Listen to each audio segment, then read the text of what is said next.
Okay, let's just make sure that we are live everywhere where we need to be live as we start the show.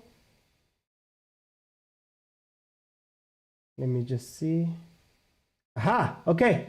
It looks like we're good. Just let me know in the comments, guys, if you cannot hear me or if there's any problems with the show. My name is George Mokwena. This, of course, is the George Mokwena Show Live, a place where, man, I get to speak to you about some of the topics that I've seen throughout the week and in the past few days that I want to speak about and maybe delineate a little bit by myself here. There is an interactive show, the normal show, which is on Monday to Thursday at 7 p.m. That one is where I want to hear more from you and let you in. So please do me the favor of subscribing. If you have not subscribed, just click on the button. Share this to as many people as you can and follow all of the different platforms so that we can grow this thing. You know, us football content creators are trying our best to build a new media for everybody where we as fans can be part of it a little bit more. Okay, so off the bat, first topic, we have Nasreddine Nabi. Nasreddine Nabi, of course, is a Tunisian coach who flirted with Kaizer Chiefs for a little bit. Kaizer Chiefs, of course, has been looking for a full-time coach for a very long time. They have taken some side quests, bringing in Arthur Zwane, for example, bringing in Motaung, bringing in Kevin Johnson as the last person who's come in, and his role was straight up caretaker. So Nasreddine Nabi was coaching Tanzanian team Simba, if I'm not mistaken. It was a Simba, and we had made contact, and part of his alleged demands was that he needs to have his team. He needs to have his technical staff, his goalkeeper coach, his physio, his assistant. He wanted his own team when joining Kaizer Chiefs, which is something that is not new. This is something that allegedly, again, Kaizer Chiefs declined and said that they wouldn't be able to go through with that because they already have Zwane, because they'd already done some long-term contracts with some backroom staff, right? So they were not very keen on the idea of this guy coming in. He then went over to Morocco. Funny enough, currently, he's former physical trainer person, just won 2 trophies with Orlando Pirates this year. He moved on to Pirates, saw the commotion and poached him. Nasreddine moved then to Morocco, the Botola Pro 1 League, if I'm not mistaken, that's what it's called. Yes, Botola Pro 1 League, where he took on AS FAR Rabat, a team that not many people were speaking about. You may know them from the Champions League, the Women's CAF Champions League, where I believe they played in the final with mamelodi Sundowns, and they're one of the stronger teams. But in terms of the men's team, they weren't that strong. And he's got them number 2 in that league. He was number 1, but Zimbabwe, another coach that we know who's coaching Raja Casablanca, has gone on an incredible run in the last few games and overtaken them literally with 1 game to play. So he's about to be Lord Kambalat in the league, but he has done incredibly well. Them finishing number 2 means that AS FAR Rabat now qualifies for the Champions League. It doesn't look like they're going to be caught and brought down to 3rd. So they're going to be qualifying for the Champions League.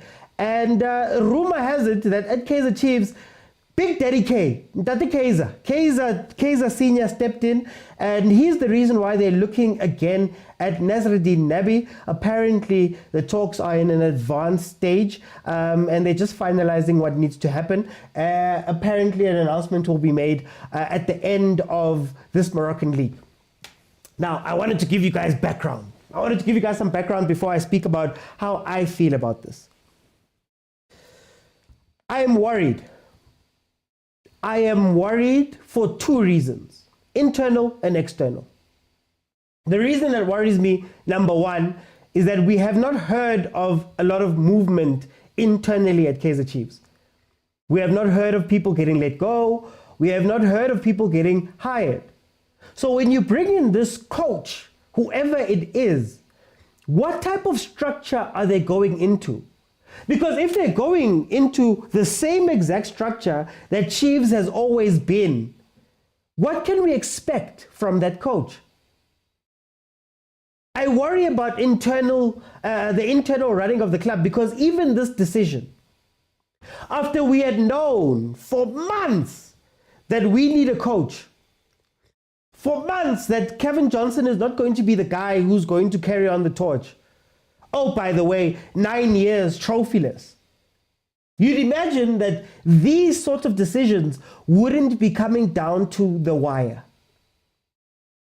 You know, I always make the examples of Europe and how Europe is so efficient with these things.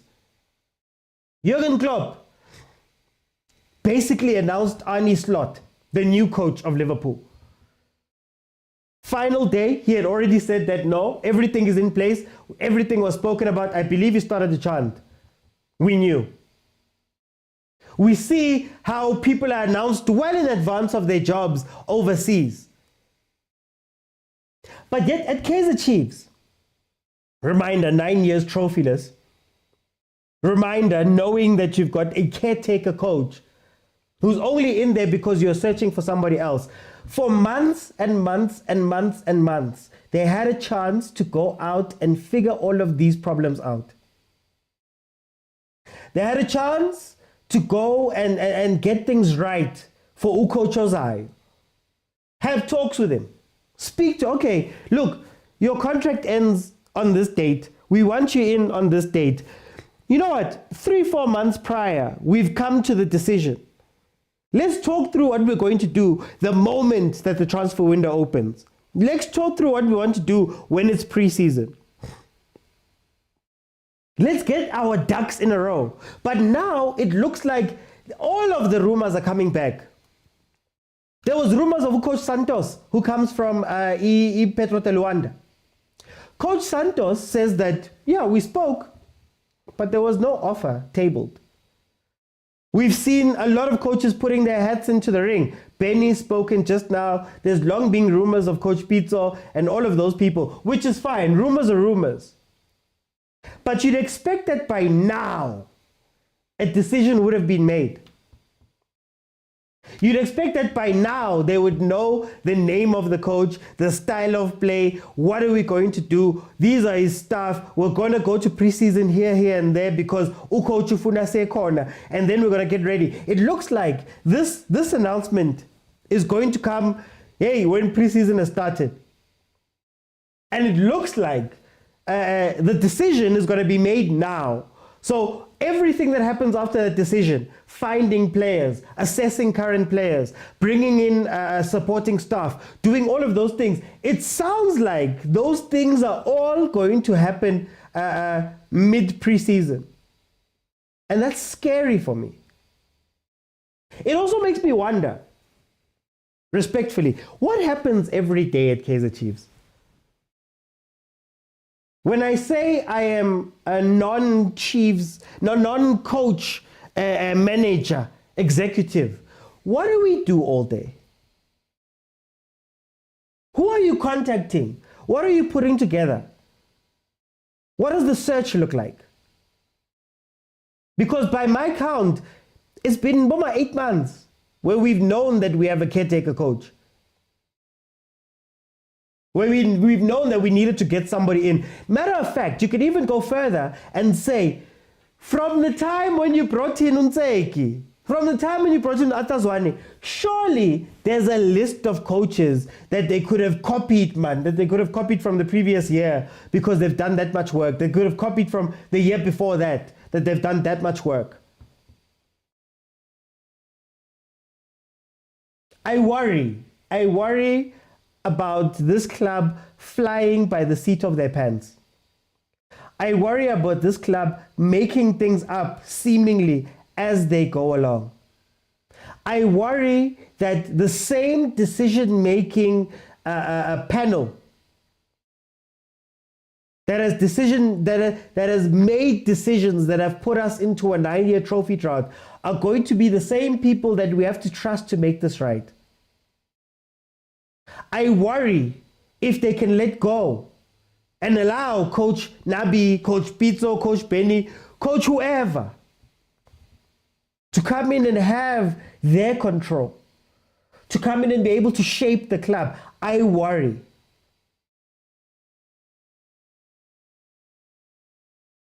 Coach Nabi, Coach Santos, Coach Pitso, know where you're walking into. Know the kind of support that you're going to get or lack thereof. Know that the fans are rabid. It's been 9 years. You can't blame Chiefs fans for being impatient, as they call it. Understand what you're walking into. You are going to have to craft everything and win with your own bare hands. Because they'll throw you under the bus if it's not working. So this is very interesting. Nasruddin Nabi seems to be the favorite. Another interesting part of this is, you know, everybody always tells me that Chiefs doesn't have money. Chiefs imali ayikho. They can't afford to bring in people and their technical staffs and all of that. We can't afford to do all of those things. Eh? But yet, here we are, going back for Unabi. Now think about it. If Nabi was expensive, leaving Tanzania, everybody knew he was leaving. Leaving Tanzania. If he was expensive then, how much more money do you think you're going to have to spend now? How much more money will you have to spend knowing that he's just qualified that team for the Champions League? Knowing that he's got a long-term contract, most probably, maybe let's say a 3-year contract. Excuse me.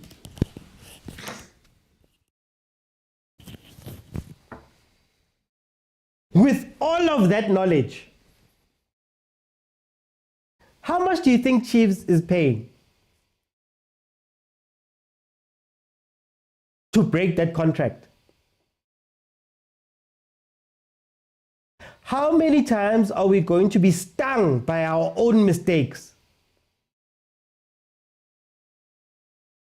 You left him on the table last time. Didn't work out, Akir. Now you have to tuck your tail between your legs and go back to him for even more money. I'm sure he's got even more demands now, knowing that they've come back. How many times have we signed players? Bomba signing bonuses and all of that stuff that are not even seeing game time at Kaizer Chiefs. You saw him 3 years ago when you had a plan and he was hot. Didn't take him then. Waited 3 years later. Think about all the players that we have here. Abom Tanzania, for example. This is a very interesting case. It's interesting, but it also scares me. I hope in my heart of hearts that these are all just rumors. I hope in my heart of hearts that they've done everything that I've been speaking about and they're ready to pull the trigger. I hope that they've done the work in the back as much as they're going to do the work in the front. And I hope that this is just media going off. But to be honest with you, it's been 9 years. So I don't know if I can give them the benefit of the doubt. Anyway, moving on to the secondary topic that I want to discuss today. This one is going to be a little bit shorter. Orlando Pirates and Mamelodi Sundowns played this past weekend in the Nedbank Cup. Well done to Amapaganea Esgama Kepula, who went out and beat Mamelodi Sundowns to retain their Nedbank Cup and to make it 4 trophies in 2 years. Incredible performances coming from Orlando Pirates within the Cups. Sundowns, again, falling short right at the hurdle. We're going to speak about Coach Rhulani later on. But what caught my eye was that, again, we were faced with a game that had to start later than what was scheduled. So for those who don't know, there was a delay. And I say again because Pirates had a similar situation just a few weeks earlier when they played Ichipa United in the semi-finals of the Nedbank Cup, right? And it really brings 2 questions to my mind. 2 questions. Because I'll start with the first one. Before I go into things, I'll start with the first one. South African fans, hi guys. We know the game starts at 3. We know that it's going to take you at least a good 30 minutes to try get in. We know this is football, it's not new. So why is it that when we have these big games in different provinces and things like that, all of a sudden people are arriving late, people are delaying the game. We all know about what happened at Ellis Park. We understand the threat of people trampling over each other trying to get in. We know about stampedes. We know about all of those things. Yet we still arrive. Karinako. There was a game that was played. Was it Amazulu? Was it Amazulu Chiefs or Amazulu Pirates? I'm forgetting. Moses Mabida. Where it's literally 40 minutes in and you can see people still like streaming in and walking in casually.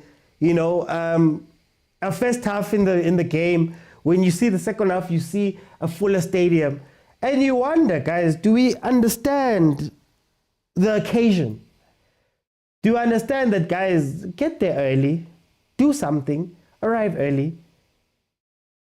You know, get there, relax, sit down, get there, not having to cause a lot of traffic coming in, not having to push and pull. If you saw those pictures from Nelson Mandela Bay Stadium during that Chippa and Orlando Pirates game, I think that's a hazard. That is a very deep hazard. It seemed like everybody was filing in from one side. Then they need to go figure out Ngale. Then they're bumping against each other. A lot could happen there. And sometimes 15 minutes might not be enough. So that was one very interesting part on the fans.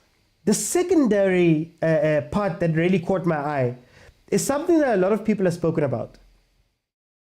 Guys, our stadium planning. You know, I had somebody on my show last night, Tumaronza, come in and say, guys, getting to the stadium is hectic. Going from a town, having to drive out into the middle of nowhere, there's one way to get in, then they still wanted you to park and ride when you got there. And then that park and ride created even more traffic going into the stadium. And Abu Mazola posted pictures of what it was like getting out of the stadium. That they sat for 2 hours, 3 hours in traffic, just sitting in traffic. No traffic officers, you know, nobody's controlling the flow. And it seems that everybody, even the teams, couldn't necessarily maneuver their way out. And this again calls to question this thing about our stadiums that were built and stadiums that, you know, our huge stadiums, the FIFA World Cup stadiums and things like that. How much planning actually went into these things? How much planning actually was put into how this is going to accommodate a big game? How one entrance way in is going to be the biggest issue because I have to wait in a queue to get into the stadium in my car. Then when I get into the stadium, I still have to get out and go find an entrance. Nakhona, kushayu 3 kolabantu. You know, we've spoken a lot about the PSL and the stadia. We've spoken a lot about how sometimes, man, people are smoking in the stadium.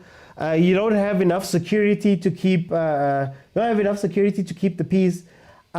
Outside, people always complain about being hijacked and the dangers of going to go watch a PSL game at night, for example. There's so many things that need to be fixed when it comes to our stadia, when it comes to our attendance and why we don't attend. Sometimes people have a point to say, why am I coming here right now?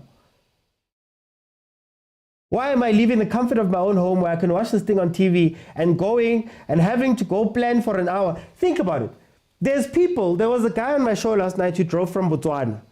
There's people who come from other countries to come and watch these games. There's people who have been driving the whole day. There's people who have spent a ton of money only to get there and find issues with the stadium. And I feel like we all know it's a Category A game, it's a final, it's Sundowns, it's Pirates. But it didn't feel as though the planning around it was aligned with this thing. So we really need to figure out ways to make the stadium going experience a lot better. That's just how it is. It was sad, man. It was sad. Nabo VIP, yeah, Nabo Supersport, SAPC. Now my teams were caught in the same traffic. How safe is that? If you saw some of the pictures from Mazola, it's in the middle of the night, guys. The stadium is a little bit, away from the town. Is it really safe to sit for 2-3 hours at traffic?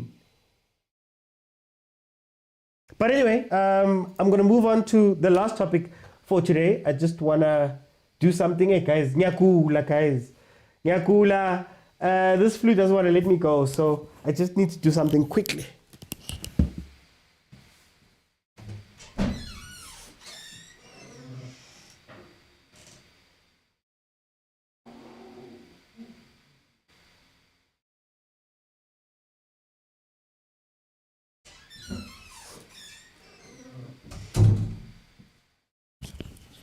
Okay, I'm back. Apologies, hey guys. Sometimes you have to pause the show because I don't think you guys would want to see what was about to come out. Okay, so let's go to the third topic for today. Hi guys, some people are just so unlucky.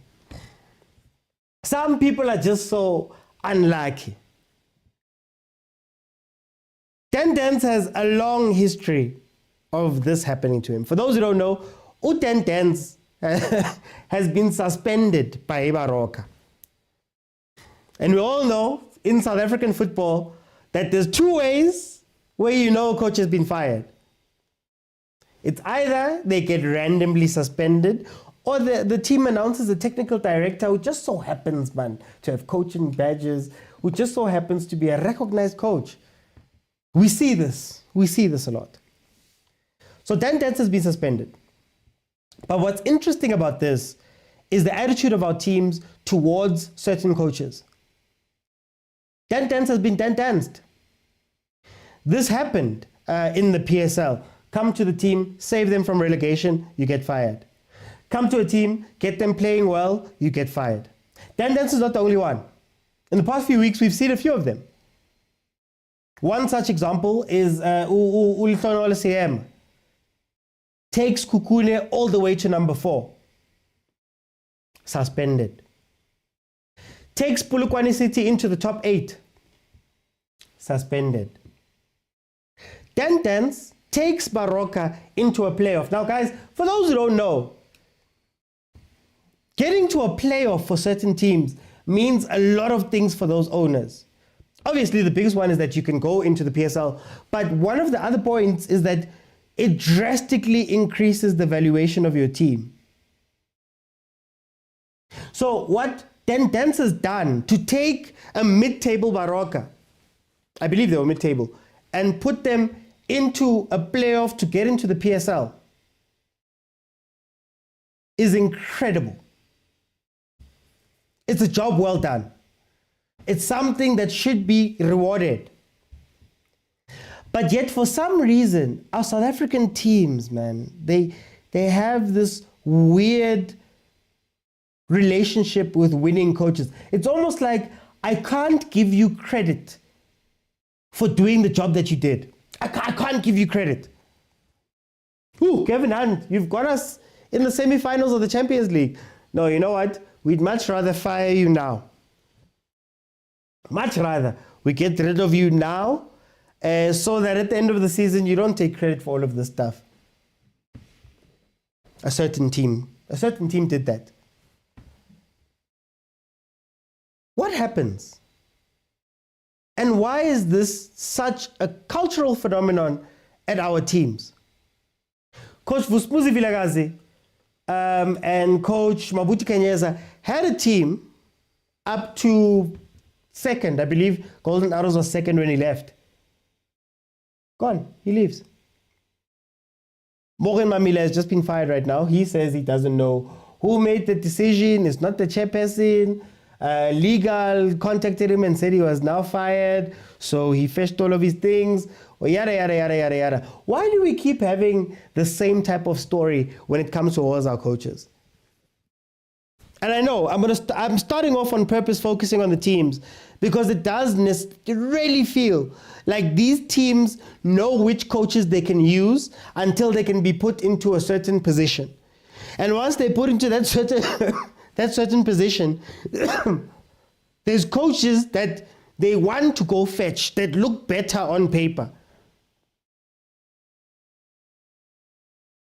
I'm sure certain coaches, let's say, the rumored person for this job, Coach Morgan Mamila, comes in. It looks better. He's a PSL coach. You know, he has his record ever since. He always tells us about his record ever since he came in. He won X amount of games versus other coaches. All of that, it's all true. All true. But then you fast forward a few months later, and it's like, "Ay man, it's not to say that's going to happen with Morgan Mamila. I'll just use an example. But a few months later, you figure out that, "Ay man, this person is not gelling with this team. It's not clicking with this team." Coach Dance, do you want a 6-month contract? Our teams need to do better. Our teams need to get serious. Stop sacrificing your progress for whatever ego or pride you guys have, whatever feelings you have about these coaches. Stop sacrificing that because they've done well. Coach Dance is on the brink of promoting Iparok. Abulsolo Siema are sitting on the brink. Was sitting on the brink of a Confed Cup spot for his Kukun, even though his Kukun is going to go to the Confed anyway because of the 4th place. So you could say that he directly qualified them for Africa again. Their track records are good before you let them go. So take them seriously. Don't just hire to fire a Hollywood big name coach who's not going to fit into what you want, who's going to ask too much of you. Now, Moroka Swallows. Musa Nyatama is sitting right there. He saved your club on multiple occasions. Yet you've gone out and you've got another coach, Steve, and all of those people. Not to say that they're bad coaches, but now Muntu Kon. Now, all of those expenses could have been avoided. Think about Ibaroka right now. They're going into a crunch time in the playoffs, promotional playoffs. Tuks already has a win right now. Richards Bay still has to play.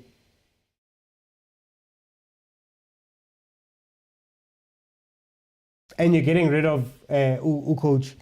I don't know, guys. I don't know. I just feel like our teams are not serious in what they do. But now I want to point it at the coaches. Coach Dance, and I'm going to speak to Coach Dance directly. How many times are you going to allow this to happen? How many times are you going to allow the South African teams to play with you? Every time a team is in trouble, who's the first name that people think of? Dance. He comes in, he's got a 6-month contract, 4-month contract, turns the team around, they start playing football, gone. I'd imagine, Coach Dance, that by this point, your representatives, I don't know who's your agent, I don't know who your lawyers and all those people are, but those people should have made sure that by now your contract is ironclad. By now, if a desperate team comes looking out for me, I do 2 things. I make sure that I can't just be moved aside. 1, I make sure that it's a multiple season contract. You know, rumor has it Dance was coaching at Royal AM when John Maduka got fired. He was coaching without a contract. That's why it was so easy for him to go to Gallants. That doesn't strike me as a serious coach. That doesn't strike me. It struck me as nomayini prayam. Hey, yazi, I've been looking for a job. Nobody wants me. Nomayini prayam. Nigeze leo 4-month contract. I spoke about Coach Pitso the other day when I was like, oh, Coach Pitso is out here as one of the best guys, yet they're treating him like the 10-10s wako Saudi Arabia. At what point do you take yourself seriously, Coach 10-10s? And if you cannot do it contractually, at what point do you guys say, you know what? I'm going to Tanzania. I'm a Nedbank Cup winner. I've got a strong CV. I'm going to go coach in Tanzania for a bit. Oh, DR Congo, Morocco. Oh. Because the other part of this equation is that U1010s, no matter how many times you guys can speak about him, no big team will trust U1010s. He's now put himself into that box. And I know I'm going hard on U1010s right now because we love him. But there's plenty of coaches that need to get more serious. Get more serious contractually.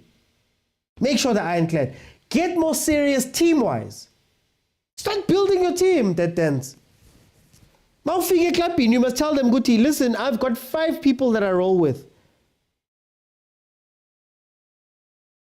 So that we can make sure Guti nani ni serious. I've got 5 people that I'm rolling with right now that I want to jump into this team with so I can change this team's fortunes as I normally do. There's a reason why my number was on your phone.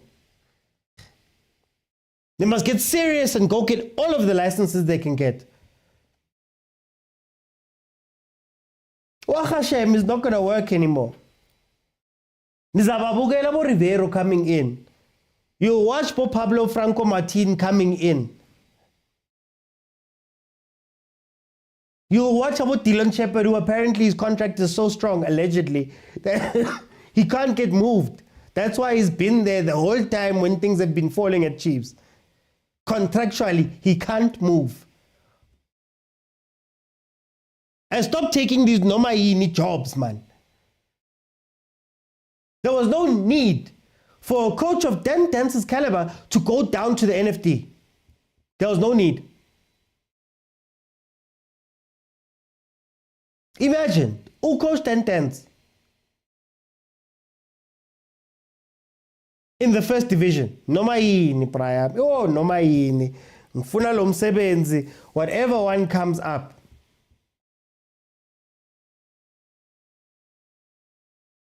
Coach Siema, you took 2 teams into the upper part of the top 8. 2 teams. Rescue jobs. You took 2 teams and had them playing some scintillating football, gaining all types of points.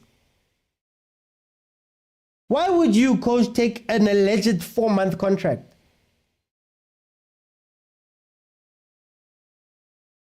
If you knew your worth. That are floating around the league, that get jobs everywhere, that get very nice terms all the time, that you don't hear about them getting fired midway through the season. Because they take this whole thing serious. Themselves too. So it's irritating to watch people like our coach 10-10s, who we all know. People, guys, Chiefs fans have cried how long for Coach 10-10s to come to Kaizer Chiefs? Every time I do a live show where I speak about Kaizer Chiefs and all of that stuff, everybody mentions 10-10s. Yet now, getting fired from Baroka. No disrespect to Baroka, but come on, guys. Anyway, that's the third topic that I wanted to touch on. The last topic I want to speak about.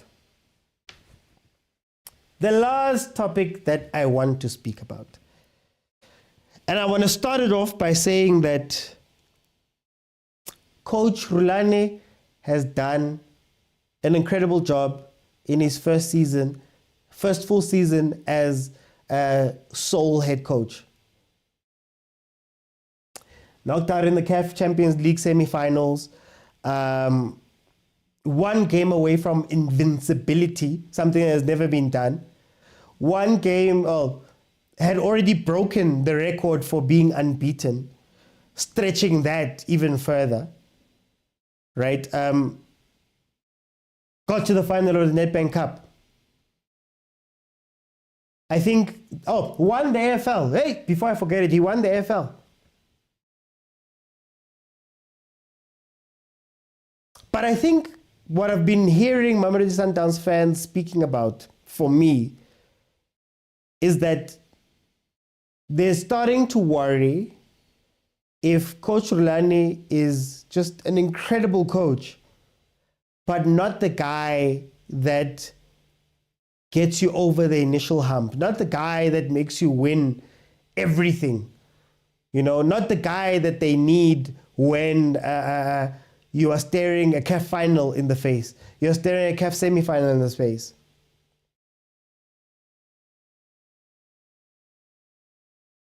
But the truth of the matter is that heavy is the head that wears the crown.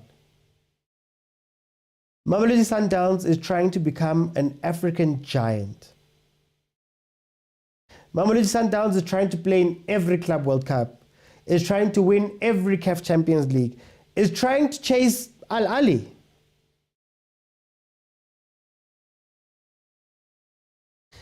Does Rhulani have what it takes to unseat those type of teams? Does he have what it takes to go out and just rip things for Mamelodi Sundowns, win them 3 Champions Leagues in a row? Or will he stumble every time he gets to the big chair, the big pressure?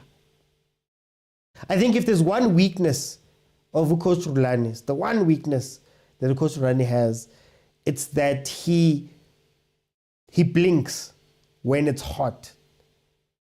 When it's not a semi-final CAF Champions League against ES Tunis or Wydad Casablanca or Ahly, when it's not the penultimate game of the league, the invincible league, when the pressure starts to switch and go to Sundowns, his decision-making is superb.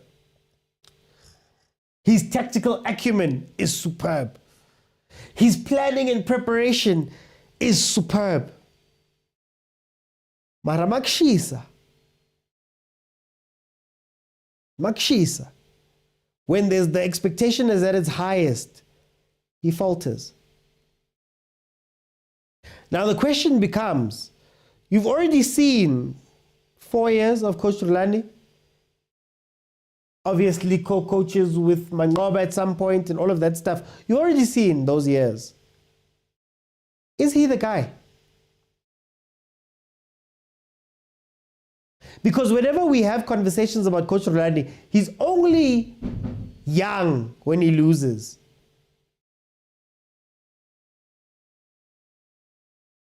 He's only mistake-filled when he loses. That's when everybody comes out and is like, no, but you have to understand, can a club like Sundowns, who are trying to do what they're trying to do, can they sit down and say that Rhulani is the guy? And I think I want to shift it to Mamelodi Sundowns over here. I did a video a couple of maybe a month ago. Well, I asked a very simple question. Does Sundowns need to mimic Ahly? Have to mimic Wydad? Have to mimic ES Tunis up there, up north? In the ruthlessness that they carry when they go into a season. And Ahly right now, when the season starts, that guy, the expectation is there. Champions League. Champions League. If you win the Champions League, you are safe. If you don't, but maybe you do well in the cup or whatever, we'll discuss it.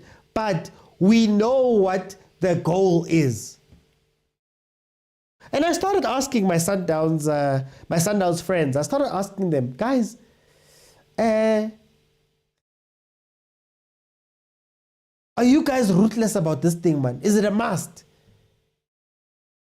And they were like, no, if we can get to a final and if we can do this, we can do this.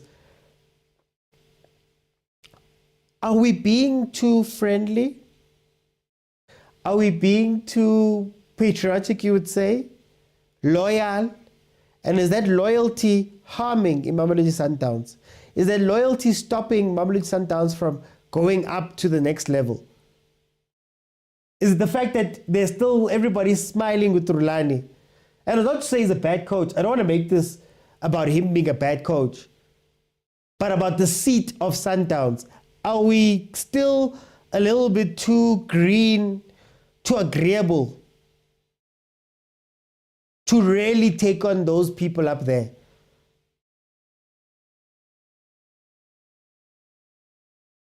And should Mamelodi Sundowns change? To bring it back to Rhulani, I think Rhulani is an incredible coach.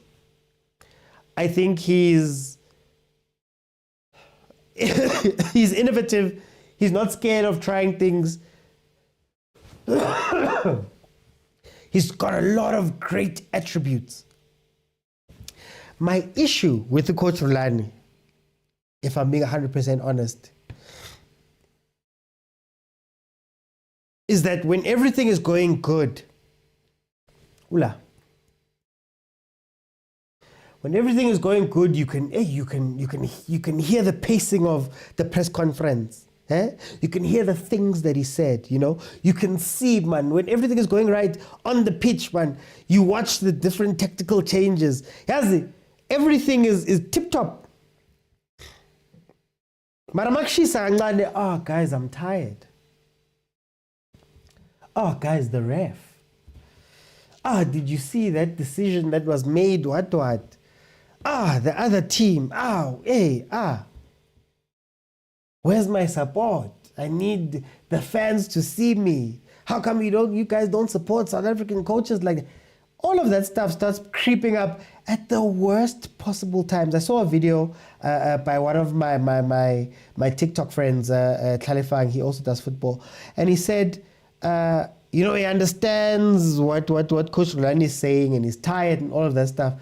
And I was like, the issue is not the statement. The issue is you don't say you're tired right before the semis. You don't start being nervous. Mazkal. What separates the good and the great coaches? The great coaches don't blink. Don Carlo Ancelotti, 5 Champions Leagues. I don't know how many other leagues. He doesn't blink when it's lit. He doesn't start, looking at all of his options and doing all of that stuff. But it's also very important to say, in Rhulani's defense, I think we're now starting to figure out what type of coach Rhulani is. I think Rhulani is a league winner because the pressure is spread over 30 games. I think he's incredible at that. I think he's very good at, I'm coming into the league.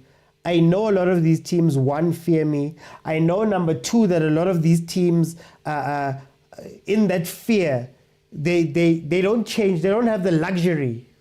They don't have the luxury of changing their style of play completely and all of that stuff. So my 10 matches that I watched the other day are going to be, are going to come in clutch because I'm going to come play these teams. I've got a plan. I come in, boom, boom, boom. I get my 1-0, I get my 2-0, I get my 3-0. I get my 3 points here, 3 points here, 3 points there.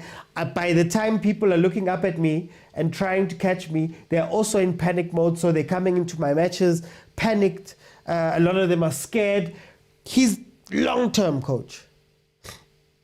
But when you speak about cup games, sometimes cup games are not decided by how incredible your tactics were. Sometimes, or how incredible your plan was. Sometimes those games, most times, are decided by that small decision you made that breaks your system. I think Rhulani's system is incredible. But when it comes down to it, there's small things that happen where Jose Rivero throws in Mfukeng. And he says to him, make a plan. That was the quote. Mfukeng spoke about what Jose said to him. And he's like, no, the coach told me, hey man, I trust you, go make a plan. Scores a wonder goal from nothing. ES Tunis are playing a certain way right until the last few minutes now where they're trying things and moving different players and doing all that stuff. Goal. They win, they move on. I think Rhulani is too much in his head in these moments. I think Rhulani needs to learn that, sometimes you got to go with your gut. Sometimes you got to trust that I don't know, Mapena, Nyakfaga boy, I don't have a plan for you. I'm not going to be coaching you. I can't tell you. It's the last 10 minutes of the game. Go do something, boy. I think he needs to let go of that. I think his control sometimes messes with him because he doesn't have control of his control. And he starts overthinking and going through all the textbooks and going through all, Catenaccio, Libero, going through all of those things. And it just confuses him. If you look at the game versus Pirates, and a lot of the games, here's the game versus Pirates. We all understand what's going to happen at some point in this game. Jose Rivero is going to take everybody off of the bench and say, guys, ngena nonke, go and run at this team. Mfukeng is going to come on, Dlamini is going to come on, Mabasa is going to come on. They're going to run at this team, which is something that we know Pirates to do. But yet, instead of doubling up on Khuliso Mudau's side, for example, instead of making some changes where you can catch them off, he just does a whole bunch of weird substitutions. You look at the game versus Wydad last year in the semi-finals of the CAF Champions League. Everybody is screaming, Kwalam Nyako, Kia. And instead of doing that, he keeps going with the attacking. It's like he does the opposite of the thing to prove to us that, I know football. Sometimes you need to swallow your ego, play. Sometimes you need to call Esquivel and say, my guy, there's 15 minutes left on the clock. I trust you. Go out there and figure it out. I think he's lacking some of that at times. But anyway, guys, thank you so much for joining me. If you have not followed and subscribed, please subscribe. I'm going to be live again later. We're going to be watching Banyana Banyana. I'm just going to confirm whether they're going to show it. But we're going to watch Banyana Banyana. We're going to have a watch along and speak about that. The normal show is Monday to Thursday at 7 p.m. That's where we get to debate on these topics, where you can jump in and I can hear from you guys via TikTok. So if you have not followed me on TikTok, it's Overthinking Football. If you have not followed me, subscribe to me on YouTube. It's Overthinking Football, the Overthinking Football Show. I'm currently rebuilding my Facebook page because it got wiped for some reason. It got deleted. I don't know what happened. And Facebook is not getting back to me. So just look out for the Overthinking Football Show on Facebook as well. And you'll be able to see me there. Same as on IG. It's Overthinking Football Show. Guys, thank you so much for joining me. Thank you for the watching. I've been your host, George Mokwena. This is the George Mokwena Show live. I'll see you guys then at 7 tonight. Bye, guys.